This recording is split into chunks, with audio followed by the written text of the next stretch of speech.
Hi and then welcome to my book corner. It's Tuesday, it's a Tag Tuesday, and it was my birthday the other day.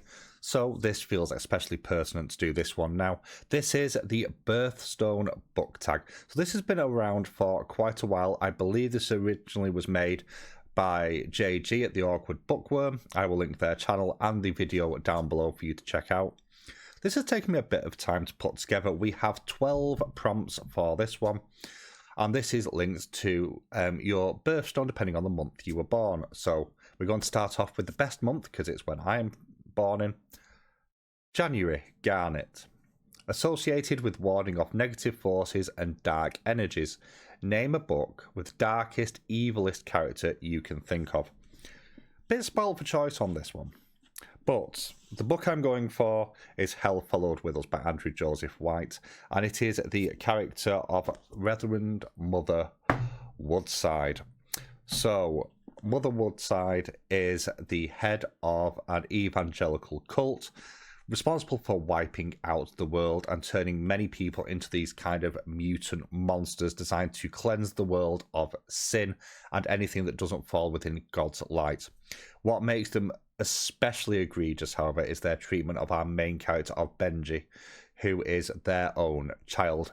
Now, Benji is transgender, female to male, and what you have here is you have the character of Reverend Mother Woodside refusing to acknowledge the transition, dead naming, treating Benji as their daughter regardless of what their wishes were, injecting them with a serum to turn them into some sort of like seraphim to control all the sort of mutants or the flood, to bring about the end of sin and bring about a new paradise. And the level of abuse that this woman has sort of visited upon Benji specifically and the world in general is just horrific. Truly, truly heinous character. I hate them. This book in general makes me very, very angry. And they are a large part of why. Prompt number 2, February, Amethyst. Purple is associated with royalty. Name a book with regal qualities. You can base this off characters or choose the king of all books. Now, I should probably add at this point that I'm including series as one thing, because you have a number of points where characters grow to a certain extent over the course of a series rather than an individual book. So just a slight disclaimer there for a variation from the theme. And I am going for Fitz Chivalry Farseer from a number of the Robin Hobb books. The version I've got in front of me is the Tawny Man. Specifically, I am referring to the Assassin's trilogy, the original trilogy that includes them. And this is a story to do with birthright, to do with legacy, to do with your place in the world. And your main character, Fitz, is the bastard child of royalty and doesn't realise it and ends up very much working in the background. And this looks at the machinations and the politics of being a royal, the dangers that can come from within your own court and external as well. And actually, in many ways, Fitz ends up being the most royal of the characters because of their almost selfless devotion to their own task. I do need to reread the trilogies. I haven't hit Live Ship Traders either yet, and I haven't finished the last trilogy. So I do need to hit those at some point. This year's already a bit stacked, but we'll see where we go with that. But I think in terms of showing what royalty and royal prerogative kind of looks like and the downsides of that as well, I think this is a really good series to cover sort of the darker underbelly of royalty. Number 3, March, Aquamarine, Washed Out. Name a wishy-washy character, a character who is not strong or a follower. And this is our Discworld entry. We have Rincewind, the cowardly wizard that was involved in the launching of the Discworld in general. Rincewind is a coward who has a negative ability to do magic and generally are just swept along by the world in general. They do not hold to their convictions as a rule of thumb, although the character does grow over the course of several books. But they're very much just bounced around by fate. And they're just, yeah, that's the best way I can describe them. They are not a strong person. They run at the first sign of anything, even if it's not danger. They're not somebody you would want beside you in any sort of situation until maybe later on. Last Continent is in many ways their swan song, although it's not the last book that they are in. And their character kind of comes full circle there.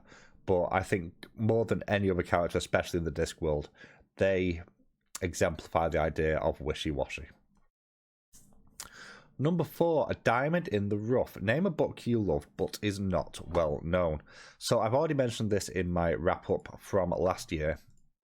But this is A Cup of Tea at the Mouth of Hell by Luke Tarzian. At time of recording, this has 65 ratings on Goodreads, 45 reviews. I love this. This is my second favourite read of last year, and it was very, very, very, very close. It's only a novella, so it's only very, very short, coming in at, I think it's 130 pages, but I could be wrong. This is phenomenal as a way of looking at the nature of grief and how we cope and how our coping mechanisms that keep us going are maybe not always in the long term the healthiest things for us.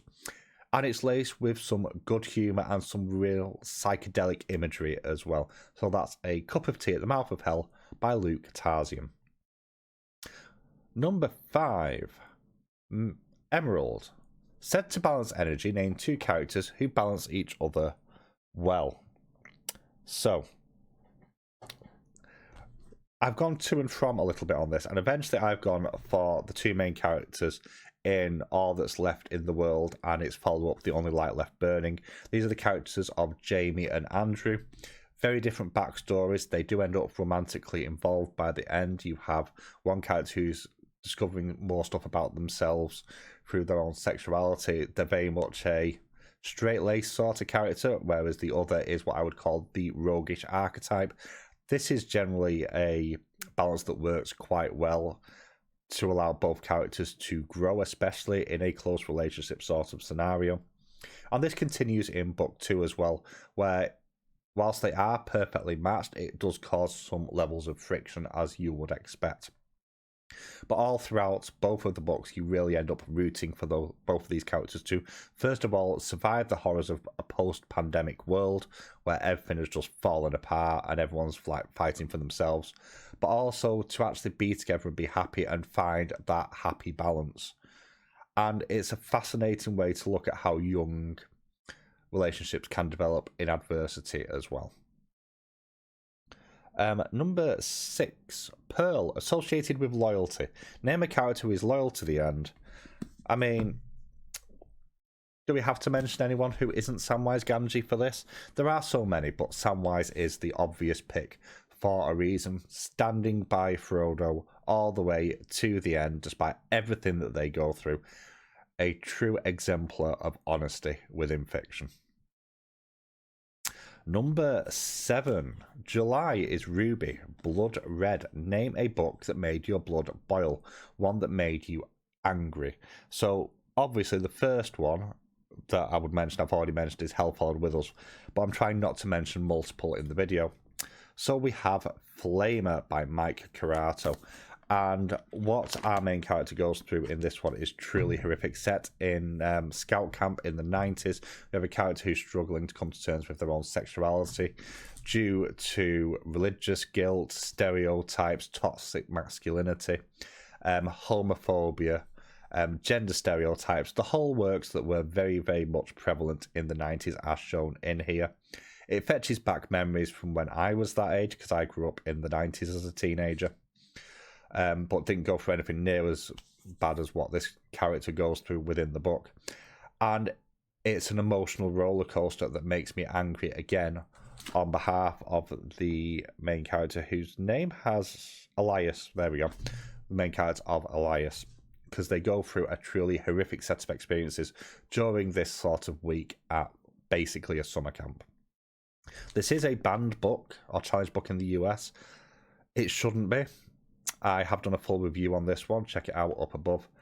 I think people should check this out. I love the art style as well, worth mentioning in here. How it captures the really emotional moments by using the orange and the red palette to really drive home those moments, whereas the majority of the title is monochrome. Uh, Number 8, pale green. It pales in paradox. Sorry, it pales in comparison to other gems. Name a supporting character who you like better than the main character. This is a bit of a cheat, but we read Leather and Lark earlier this year. This is book 2 in whatever the series is actually called because I cannot remember, and is the follow-up to Butcher and Blackbird. This doesn't live up to it, and unfortunately for this book, when characters from Butcher and Blackbird appear in here, or the main two characters of Sloane and I've forgotten the other one's name. Kane? No, Rowan. Appear. Kane's the surname, that's what I'm thinking of. Sloane in particular just overshadows everybody in this when she appears, which does not say much for your main two characters of Lachlan and Lark in this one, Lark Montague. So, yeah, I'm hoping book 3 resets that. Silent Sparrow is out very soon, so we shall see. Number 9, Sapphire for September. Blue like the ocean, which is calming. Name a book that had a calming effect on you. So, generally speaking, the books that calm me down are your Pratchett books. I do revisit them on a regular basis, but I'm going to go a little bit further back. Now, last year I reread Note to Self by Connor Franta, and whilst it didn't really hit this time around, when I first listened to it about 7 or 8 years ago, I was in a very different headspace than I am now. And it kind of helps me recontextualize a lot of stuff I was going through at the time, and allowed me to kind of take that step back and reinforce some of the stuff that I was doing at the time to act as a coping mechanism. And whilst at the time I was a very, very angry person because of a lot of stuff that was going on, that was one of a number of things that helped me build a better me. And is a brick in the wall. Re-listened to it last year, didn't have anywhere near the same effect as I would expect. I'm in a very different place now, but I think it's worth mentioning this one here. Number 10, Opal, Iridescence. Name an iridescent book. This can be a book with a beautiful cover, shiny lots of colours, or you can base it off of a character, quirky and wonderful. Well, it's a cover, so let's find a shiny cover, which I've not dragged this out earlier. So this book, I haven't read it yet, but it was recommended to me by, I think, Book Hermit. And it is Evocation by S.T. Gibson. I know very little about this book other than I get some sort of religious or maybe even satanic overtones from the cover. I do like my magic stories, so I am going to enjoy this when I get to it. But it's shiny. It's a proper shiny title. There's a few that I've got that are shiny. I do have a lot of shiny books and pretty covers. I'm going to go for that one because it's one I've not read yet and I want to read this year. Number 11 is November and Topaz, associated with resilience. Name a book or books with a character who rises to the top in times of adversity. As many of you will know, we're doing a reread on the channel this year for Wheel of Time, along with a number of other amazing booktubers. My video announcement is up there if you want to check that out. Rand al'Thor from Wheel of Time is bounced around by prophecy, by things that they cannot control, and they go through a hell of a journey on the way before they reach the final book, which is A Memory of Light. And as a character, you see this character who is a relatively normal young man born in a little village out of nowhere, very reminiscent of Lord of the Rings in many regards, who goes on this big adventure as very much the chosen one, and all the trials and tribulations as this little sheep herder from a little town going to the most powerful person in the world, and mildly insane because of some of the effects of how the magic system works within the world. as well as the political intrigues of trying to be controlled by people around them and coerced and moved and forced into situations they don't want to be. And yet they still end up being the hero of the piece, if incredibly flawed, and not exactly leaving a clean wake behind them. But a fascinating turn over a lot of books to see this character develop, change, break, turn, and reforge. So it's a relatively easy pick for me for that one. And number 12, December, Blue Zircon, associated with friendship. Name a book with a friendship you want to be a part of. And there's a few here, but I'm going to mention Sunbearer Trials by Aidan Thomas. The friend group in here of Tio, Aurelio, Zhao, and Nia is phenomenally well done and works so well with the different personality types. You do have a romantic subplot in here between Aurelio and Tio, but their friendship comes first, which I really like, and it's such a supportive friend group. It's not perfect. The personalities do sometimes chafe against each other, as you would expect, but it is so fun and so unserious and so vibrant. And something I just want to mention here is this is a YA novel with young protagonists. Something which I no longer am. Young, or a protagonist for that matter.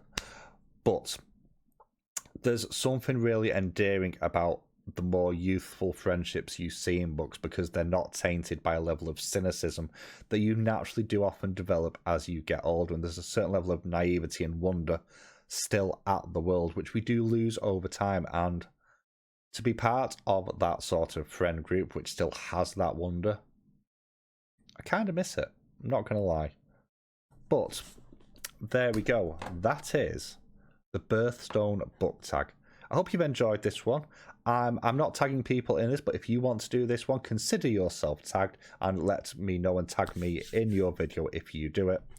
I hope you've enjoyed. I'll catch you all very soon.